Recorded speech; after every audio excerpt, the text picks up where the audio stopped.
Lorsque vous avez des problèmes ou alors lorsque vous faites face à des difficultés, dans votre cercle d'influence, il y a plusieurs comportements que vos proches vont avoir vis-à-vis de vous. La première catégorie de personnes, ce sont des personnes qui seront au courant de vos problèmes et qui vont rester totalement indifférentes, qui ne vont poser aucune action, qui ne vont rien dire et qui vont vous laisser vous battre afin que vous puissiez vous-même trouver la solution aux problèmes que vous avez, parce que d'une part, vous êtes un peu responsable des problèmes que vous rencontrez directement, indirectement et même parfois spirituellement. La deuxième catégorie de personnes, ce sont des personnes qui vont vous contacter pour en savoir un peu plus en ce qui concerne le problème que vous avez, mais pas pour le résoudre, mais uniquement dans l'objectif d'obtenir plus d'informations sur le problème en question afin de mieux se moquer de vous et de dire, elle se prenait pour qui? Il se prenait pour qui? Maintenant, il lit l'heure. Oui, c'est violent. Et d'obtenir donc un maximum d'informations pour continuer d'alimenter le problème, que ce soit à travers des ragots, du Congosa ou toute autre forme de pratique. La troisième catégorie de personnes, ce sont des personnes qui vont venir vous poser une question qui en réalité est malsaine. Qu'est-ce que je peux faire pour t'aider? Comment est-ce qu'on peut t'aider? Ou alors ce sont des personnes qui vont venir dire, si tu as besoin d'aide, contacte-moi. Si tu veux que je fasse quelque chose, n'hésite pas à m'appeler, n'hésite pas à m'écrire.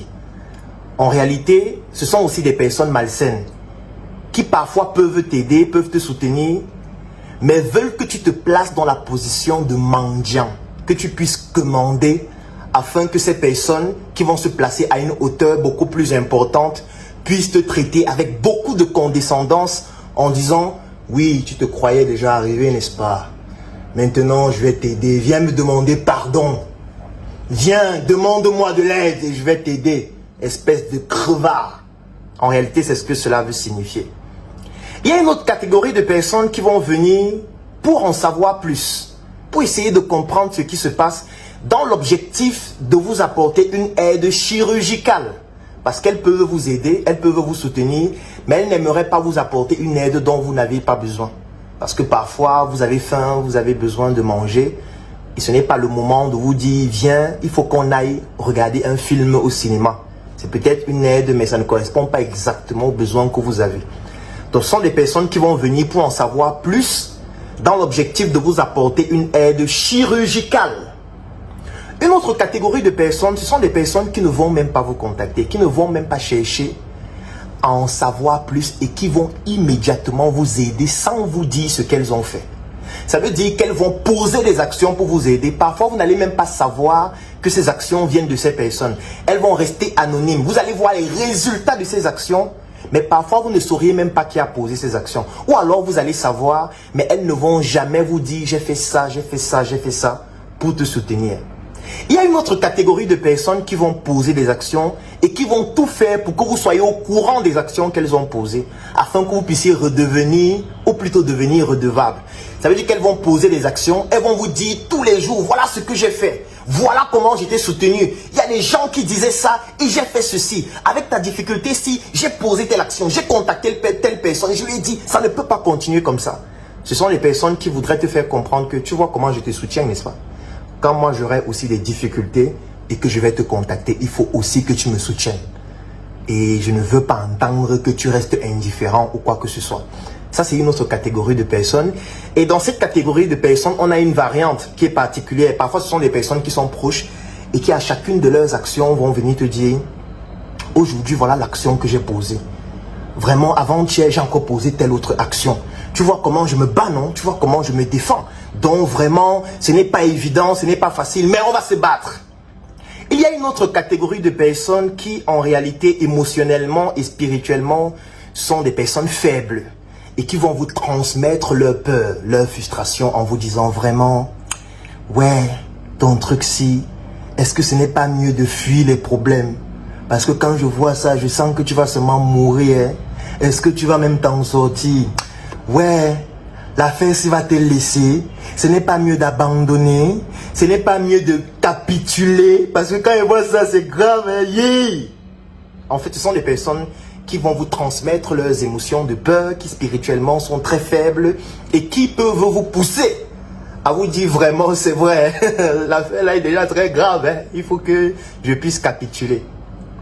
Et dans votre environnement, vous allez aussi avoir des personnes qui sont extrêmement téméraires, qui ne vont même jamais vous parler de ces problèmes, qui ne vont parler que de solutions, qui vont venir tout le temps avec des solutions, qui vont se montrer volontaires pour pouvoir faire ce qu'il faut faire, qui vont avoir des critiques acerbes pour vous dire, voilà ce qu'il ne fallait pas faire, désormais voilà comment on fait et voici comment on fait.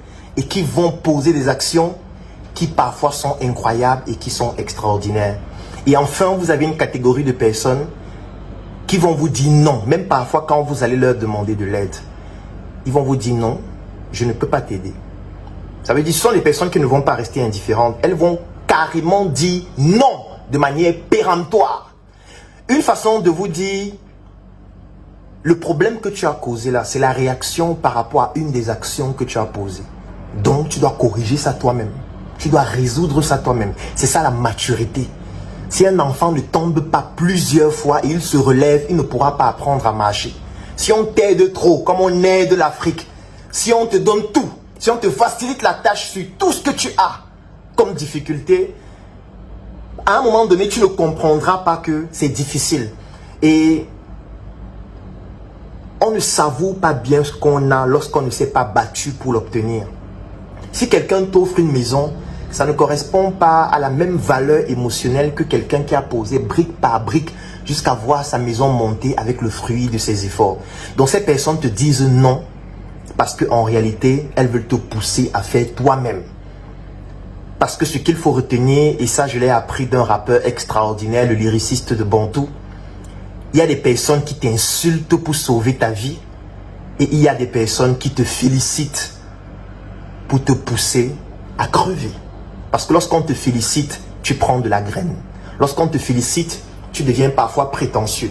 Lorsqu'on te félicite, tu as l'impression que tu es devenu trop fort. Et du coup, quand tu penses être trop fort, tu baisses la garde. Et quand tu baisses la garde, on peut t'abattre plus facilement. C'est pour ça qu'on dit qu'il y a des personnes qui te félicitent pour que tu crèves. Et il y a des personnes qui t'insultent, qui te calomnient, qui te diffament, qui te critiquent, qui atteignent un niveau comme Damso qui disait que tu vis dans leur tête, dans leur cerveau sans payer de loyer, mais qui en réalité le font pour sauver ta vie parce que ces personnes t'aiment. Avec toutes ces catégories que j'ai citées, désormais tu connais qui dans ton entourage t'aime. Parce que ces catégories de personnes se retrouvent aussi même lorsque tu fais face à des situations heureuses. Et moi je dis toujours qu'on reconnaît ceux qui nous aiment lorsqu'on vit le bonheur, lorsqu'on voit ceux qui aiment que nous soyons heureux. Parce qu'en réalité, lorsqu'on est heureux, étant donné que nous sommes dans une société qui, la plupart des fois, les personnes vivent dans des situations dramatiques, c'est difficile de rencontrer quelqu'un qui est content de te voir heureux, qui apprécie le fait que tu sois heureux, qui est sincère et qui veut que tu sois plus heureux en contribuant à ce que ton bonheur soit plus grand. En général, les gens t'aiment uniquement lorsque tu es plus petit. En général, les gens t'apprécient lorsque tu es le petit, lorsque tu es celui qui a toujours un niveau inférieur. Mais quand tu commences à grandir, à te développer, ces personnes commencent à se dire, mais pourquoi lui il veut me dépasser? Pourquoi lui il veut réaliser ce que je n'ai jamais réalisé? Donc du coup, parfois, elles prennent une autre face de leur veste. Elles retournent leur veste.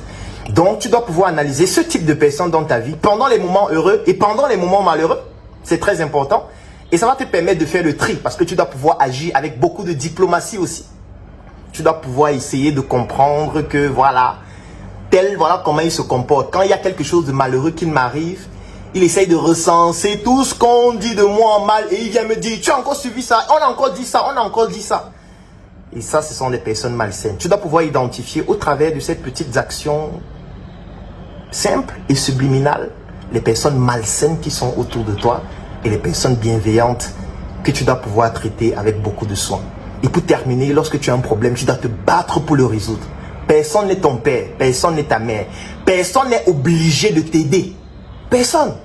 Donc, tu ne vas pas demander de l'aide à quelqu'un, il refuse. Tu vas dire, il a refusé de m'aider. Il n'est pas obligé de t'aider.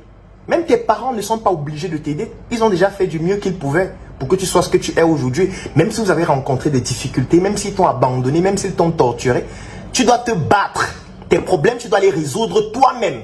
Et si tu as la grâce d'avoir des personnes qui te conseillent, qui t'accompagnent à les résoudre, c'est une grâce. C'est la cerise sur le gâteau, mais ce n'est pas obligatoire. Donc sache que tes problèmes, tu te bats pour les résoudre. Et si tu penses qu'il y a des gens qui vont t'aider et que tu considères déjà que quand j'aurai des problèmes, celui-ci va m'aider, je serai seulement là pour te rappeler qu'on ne pleure pas. C'est interdit de pleurer. Un travail pro commence par un pro en SM. Change toute ta garde-robe, remplace tout par SM de la tête aux pieds. Désormais tu t'habilles en SM. Un avenir propre commence par un style en SM. Par un style en SM.